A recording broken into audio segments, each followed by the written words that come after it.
Today, we're talking about the OG American war machine, the Continental Army, the group of scrappy, underfunded, under-equipped, sleep-deprived colonists who looked the greatest empire on earth dead in the eye and said, yeah, we'll fight you anyway. But let's be honest, it wasn't supposed to work. On paper, it was insanity. Britain fielded the most powerful, most organized, most well-supplied army in the world. The colonies, well, they had farmers, squirrel rifles, blacksmiths with attitude, and a whole lot of God-given grit. But history doesn't remember who looked the strongest. Remember who's refused to quit. Welcome to the birth of the American military, and welcome to our republic. When in the course of human events it becomes necessary for one people to dissolve the political band, sailors and airmen of the Allied Expeditionary Force. Well, I think it's time we ask ourselves if we still know the freedoms that were intended for us by the founding fathers. Not Those three hallowed words reverently dictate what you ought to be, what you can be, what you will be. we pledge to each other our lives, our fortunes, and our sacred honor.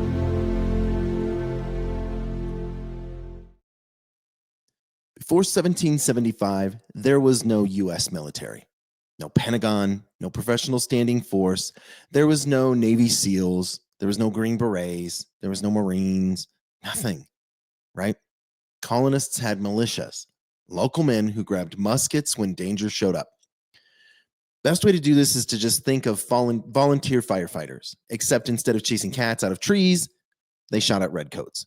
But when Lexington and Concord went down, when the British marched to seize colonial gunpowder instead walked faced into a wall of angry farmers, everybody realized this wasn't a protest anymore. This was war. And you didn't win a war with part-timers. And that brings us to the birth of the Continental Army. On June 14th, 1775, while bunkered in Philadelphia, the Continental Congress voted to create a unified colonial fighting force. The official name, the Continental Army. The commander, George Washington himself, the GOAT. Washington, he actually didn't stand up in Congress and say, "Make me the commander." Instead, he arrived wearing his old Virginia militia uniform, which in that setting was a powerful unspoken message. At that moment, Congress was debating whether to form a national army and who should lead it. By showing up in his uniform, Washington signaled readiness, not ambition. He wasn't campaigning. He was setting himself as a man prepared to serve if duty required it. And it also sent a political message. Washington was from Virginia, not New England. Most of the fighting so far had been around Boston. A New Virginian showing up in uniform demonstrated that the Southern colonies were fully committed to the Northern struggle. And that helped unify the colonies behind the idea of one Continental Army instead of scattered regional militias. Finally, Washington's uniform reinforced his reputation. He already was widely respected for his courage, discipline, and integrity from the French and Indian War. And the uniform reminded Congress that he had had real military experience. But his behavior, quiet, modest, and not self-promoting, showed he wasn't hungry for power. So the uniform, it wasn't vanity. It was a statement. If you call me, I'm ready. And I will serve this cause, not myself. That combination of readiness, unity, and humility is exactly why Congress chose him. And John Adams pushed his nomination, saying the Army needed a leader of unquestionable integrity. Washington fit that bill. When Congress appointed him, Washington responded with that humility. I don't think myself equal to the command I am honored with. But let's be blunt. Sorry. What did this Continental Army actually look like, right? So let's be blunt. This was not a polished force. It wouldn't come for quite some time. This was more in the line of some assembly required. Uniforms, a complete wish. Some troops wore brown, some wore hunting shirts, some wore whatever wasn't full of holes. Muskets, it was a bring your own.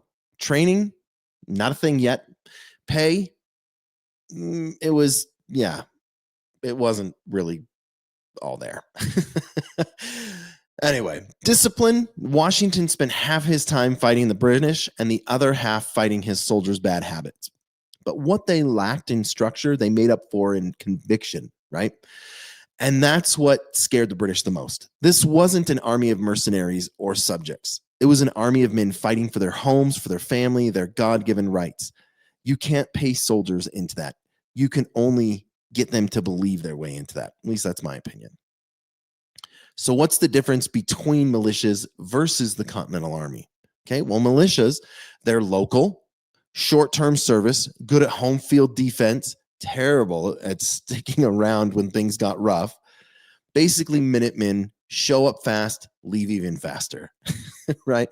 The Continental Army enlisted for long periods, answered to Congress, trained, drilled, disciplined, could fight in an open field European warfare.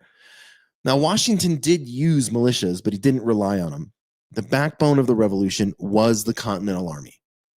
The Continental Army became a real army at Valley Forge. And we'll get into this in a little bit more detail later on. We have a whole episode about that. So, but that's when it became a real army. That's when Baron Frederick von Steuben showed up, who was a Prussian officer. He spoke English, and he liked to swear. But we'll get into that a little bit more. But,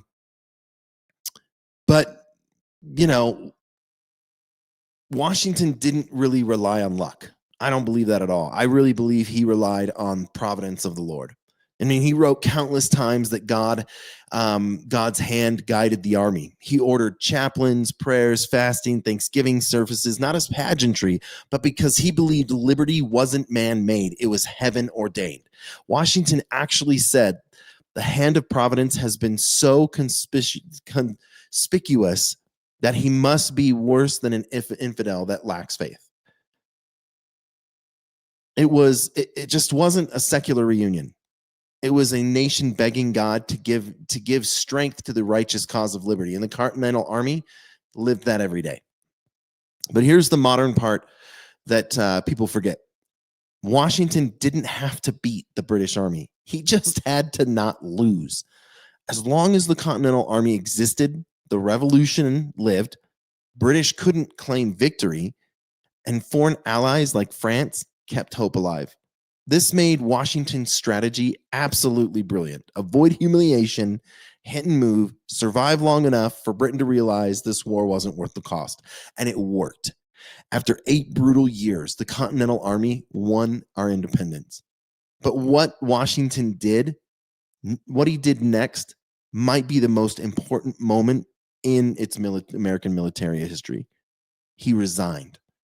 At the height of his power, loved by the people, revered by the army, Washington walked away and returned to Mount Vernon.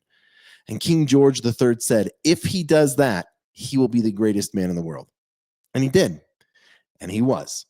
At that moment, he proved America didn't fight a war to replace one tyrant with another. The Continental Army existed for liberty, not for a dictator, not for power, not for conquest. It actually set a precedent.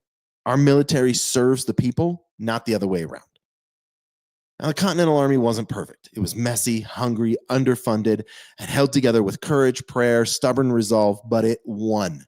It gave birth to the greatest republic the world has ever known. And it proved that free men fighting for God-given liberty can stand up to the strongest empire and prevail. I really appreciate you sticking around. I really appreciate that you guys have gone through 71 episodes of this show. I really appreciate you listening. Remember, history is not boring. It is the story of ordinary farmers who became the world's first Americans the moment they picked up the muskets and stood their ground. We will see you next time.